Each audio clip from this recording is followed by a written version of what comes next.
Hi folks, off we go with part 2 of my odyssey up the west coast of Scotland. Today we will take in the Slate Islands, the Isle of Coll, Colonsay, Lismore, then out to Mull and over.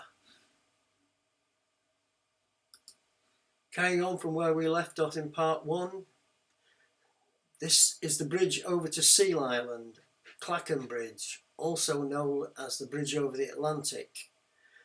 The narrow strip of water is all that separates Seal from the mainland.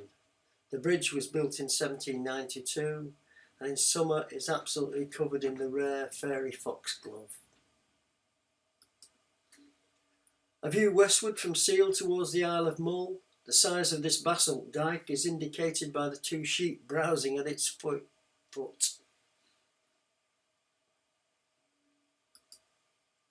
From Seal Island, this tiny passenger ferry makes the short crossing to Easdale Island. The island has a folk museum, a restaurant and a bar called the Puffer, and also a community hall.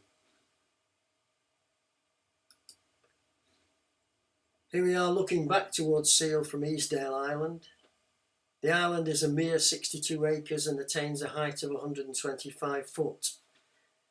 It was once a major centre in the slate industry and at its height employed over 500 men, working in a total of 7 different quarries. The depth of some of its workings extended nearly 300 foot below the sea level. However, in 1850, during a great storm, the sea flooded in. Without the means to drain the quarries, output dwindled until they finally closed in the 1950s. The island's population dropped from over 500 to just 4. Now, due to tourism, about 50 people live here. In one of the flooded quarries seen here, the World Stone Skimming Championships take place every September.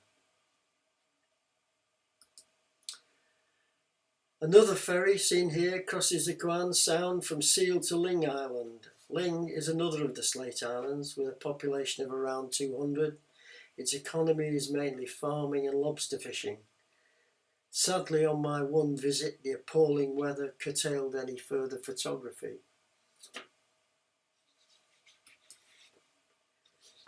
Back on the mainland, a short drive takes us north to Oban.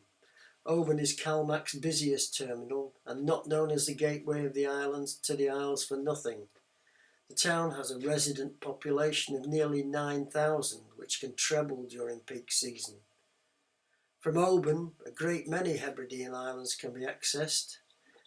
However, this time we're off to Colonsay, a 2-hour 15-minute sail down the Firth of Lorne. Colonsay is 8 mile long and 3 mile wide with a population of 124. The ferry terminal seen here is at Scalasig, the main community on the island. It has a hotel, post office and general store. Tourism, agriculture and fishing are the main employers on the island. The island has a number of pristine beaches. This is at Corryvreckin Bay at the north end of the island, close to Colonsay House, one of the finest rhododendron gardens in Scotland. Its gardens and cafe are open to the public. The hill seen in the background is Carnan Ian, at 470 foot, the island's highest point. Just west of Corryvreckin Bay, a magnificent circular walk takes in the sea cliffs at Urragaig. This shot was taken looking northeast to the tip of Colonsay seen in the background. Another of the island's attractions is its brewery. Opened in 2007 and producing 3 core beers, demand is now such that they are bottled on the mainland. Someone you all may know sampling the product. Our obligatory visit to the island's high point was made on a cold, windy day when standing on its tiny summit proved something of a problem. Carnan Ian is classified on Colonsay as a McPhee. That's a peak over 300 feet. With 22 of them on the island, they provide a challenging walk of over 20 miles. The fastest circuit to date is just 3 minutes shy of 4 hours.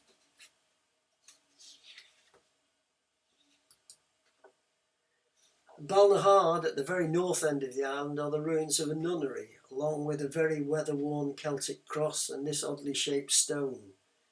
Known locally as the Pennant Stone, I can only guess what the penance might have been, but was told later the clue is in its shape. The answer is apparently flagellation.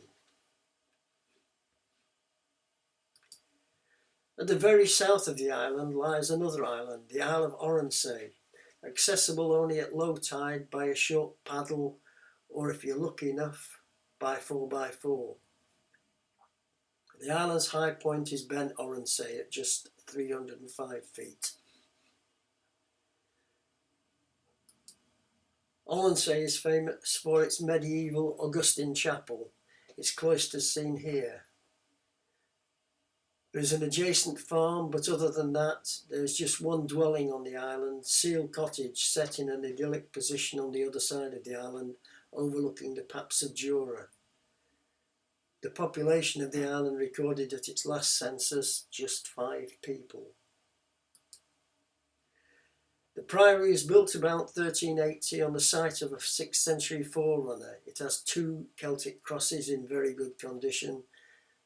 This is the small Celtic cross. Looking back from the southern end of the island, the priory is just under the crags in the distance. Purpose of this tiny whitewashed hut was unclear, other than as a very good photographic foreground. Back on Colonsay, in the moorland north of Scalasag, lie the remains of a fishing community of Rhys Buie, the Yellow Marsh. A very good description has been seen here at the entrance to the village. On our visit we approached the village from the north, but it is much easier located from the south.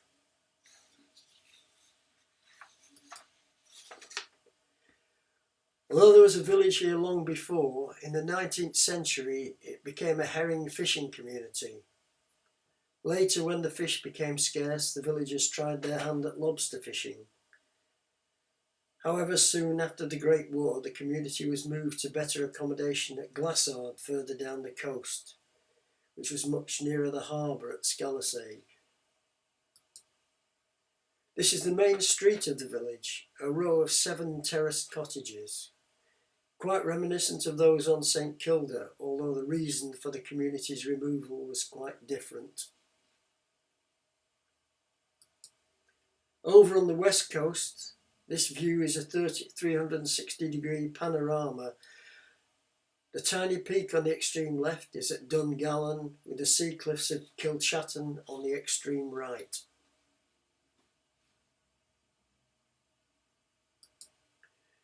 Returning to the mainland, Oban is also the port of embarkation for the Isle of Coll, which is our next destination. Calmac make the 2-hour 40-minute voyage through the Sound of Mull, passing on the way this picturesque lighthouse at Eilean Musdeal.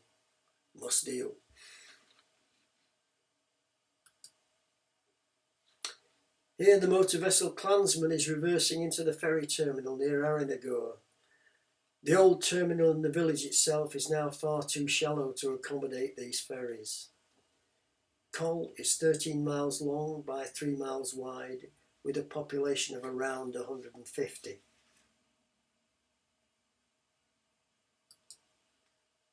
At the head of the sea lock overlooking the village is the Coll Hotel. Over the years, the hotel has received many awards, including Best Scottish Island Hotel. Its restaurant, as I can vouch, is first class. Lobster ordered by size and caught that day, highly recommended. Note the helipad on the front lawn.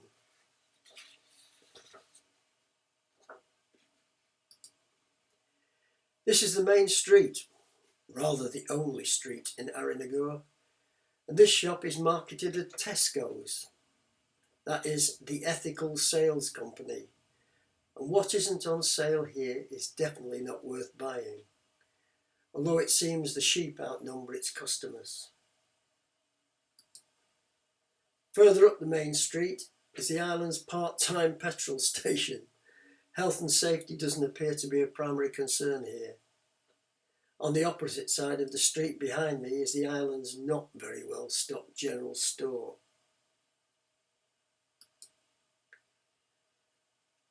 Most of Cole's 23 beaches are along its Atlantic coast. This is Treig Hallam near Calgary Point, the most southerly on the west coast. Whilst this one is at the very north of the island, Struan Beach.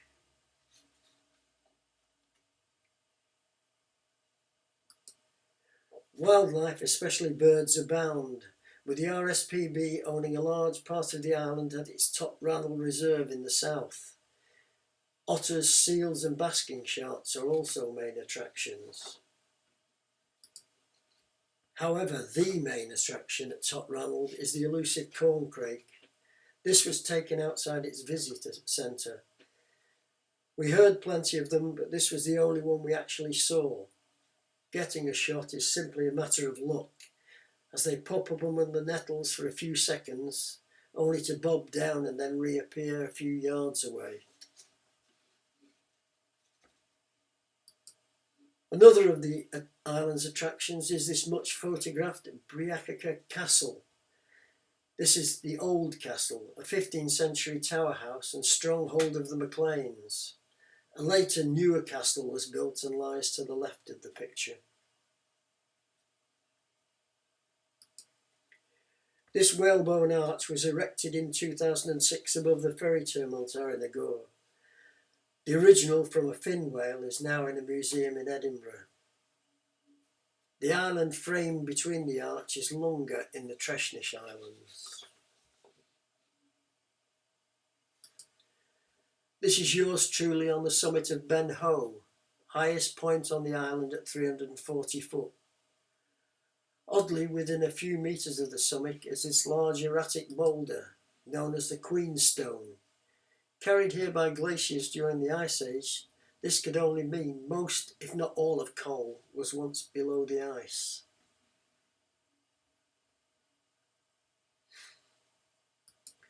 Last shot on Cole, the last rays of sun on a calm evening on Cole.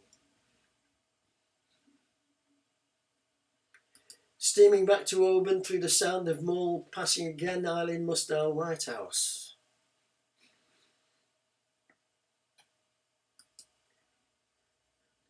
North of Oban on the mainland, on the shore of Loch Linney, is the quaint village of Port Appin. This reconditioned Morris 1000 traveller is photographed outside the pier house, another superb seafood hotel. Its famous lobsters and langoustines are stored under the pier outside its front door, keeping them fresh until needed.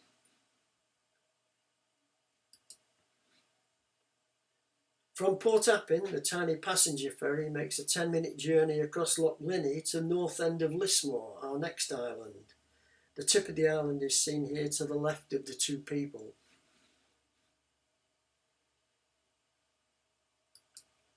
Here we are on the first ferry of the day, tying up on Lismore. The locals boarding here park their cars over at Appin before doing their main shopping at Oban. This most friendly of islands, which is totally reliant on farming and fishing, is about 9 miles in length. It has its own primary school, village shop and a very modern Gaelic heritage centre and cafe. On our walk here, the Scottish weather came down with a vengeance, so we took shelter at the Heritage Centre for coffee and cakes. One of the locals there even offering to drive us back to the ferry.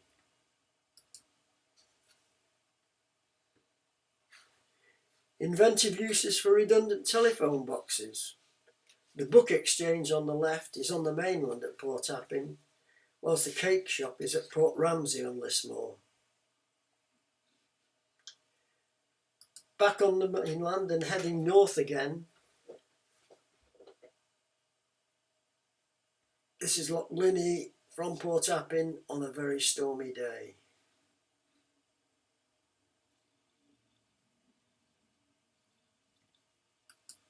Heading north, this is Strathappin with Ben Dunn in the background.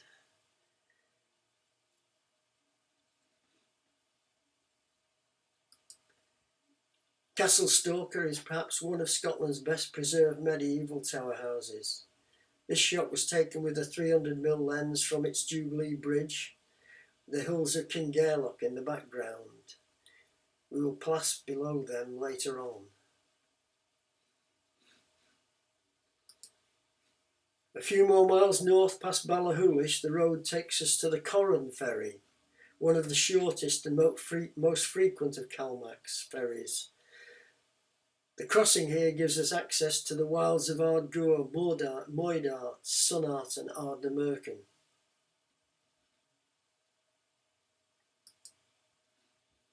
Just past the ferry, the Corran Lighthouse is on the Corran Narrows, a pinch point on Loch Linney.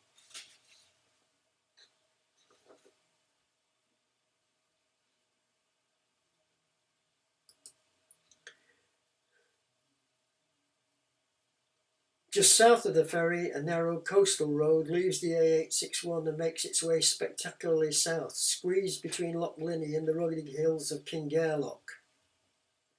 The road leads to the tiny community at Glengalmadale, from where it turns inland over wild moorland, eventually reaching Loch Aleen on the Sound of Mull, and yet another Calmac ferry, seen here leaving Loch Aleen on the short crossing to Fishnish on Mull. Excuse me. To most visitors, Tobermory, with its brightly painted hotels and shops, is Mull. To young children, it's Ballamory from the TV show of the same name.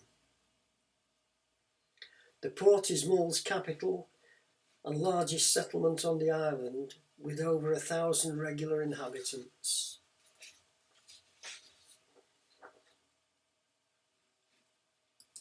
The Mishnish Hotel is just one of the many brightly painted along its harbour side.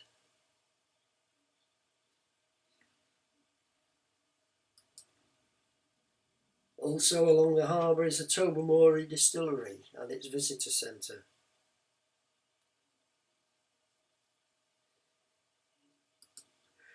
Mull, however, is much more than just Tobermory.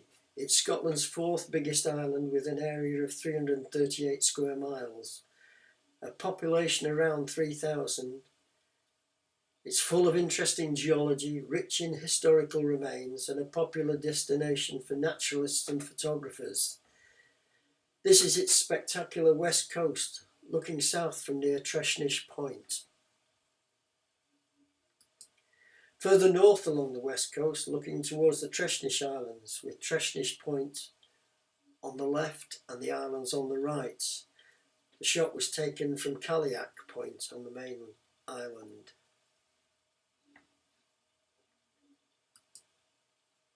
Benmore at 3,268 foot above sea level is the island's only Munro. Pictured here in evening light from one of our wild camps on the shores of Loch Nechail. Next day, this shot was taken near the summit, looking back along the ridge to Ahik.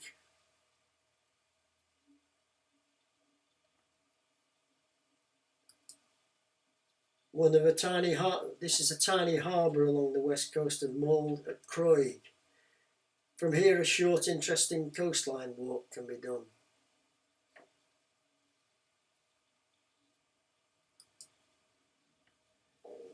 A school of dolphins in Calgary Bay. They were estimated at well over 50. It caused a major traffic jam on the coast road as they hung around for over 30 minutes.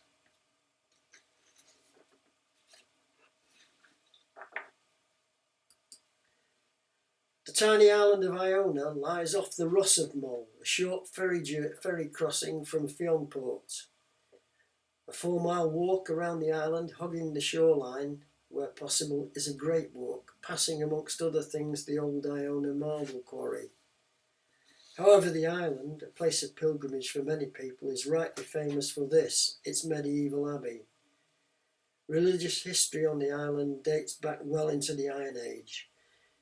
In 1959, 48 Scottish, 8 Norwegian and 4 Irish kings were recorded as being buried here.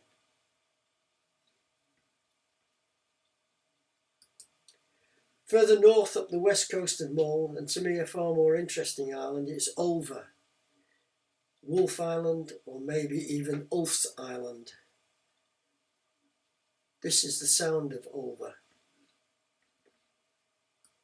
A short trip across the sound is made by this on-demand ferry to the slipway in front of the boathouse on the top right.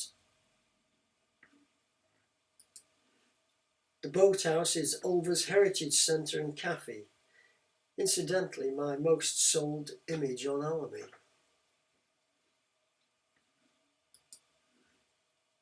The langoustines sold here are highly recommended. This is Ulva's south coast with the Treshnish Islands on the horizon. In the early 19th century there were a number of thriving settlements along this shore. In the census of 1841 there were nearly 600 people living on Ulva. The reason the island supported so many was its kelp industry.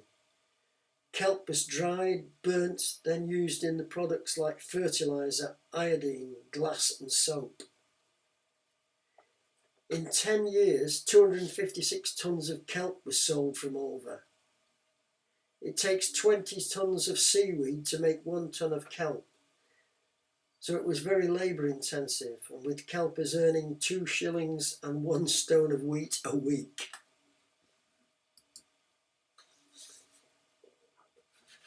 The island is 12 kilometres by 4 kilometres. It has a good network of signposted paths.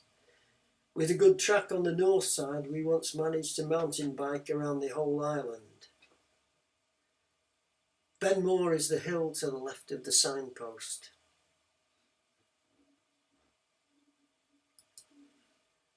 The remains of an old crook mill with 2 large millstones in the corner out of sight.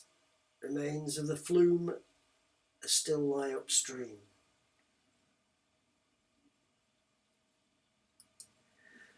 These are the remains of one of the cottages at the coastal village of Cragg. In the early 19th century there were around 60 souls living here. Currently there are only 5 on the whole island.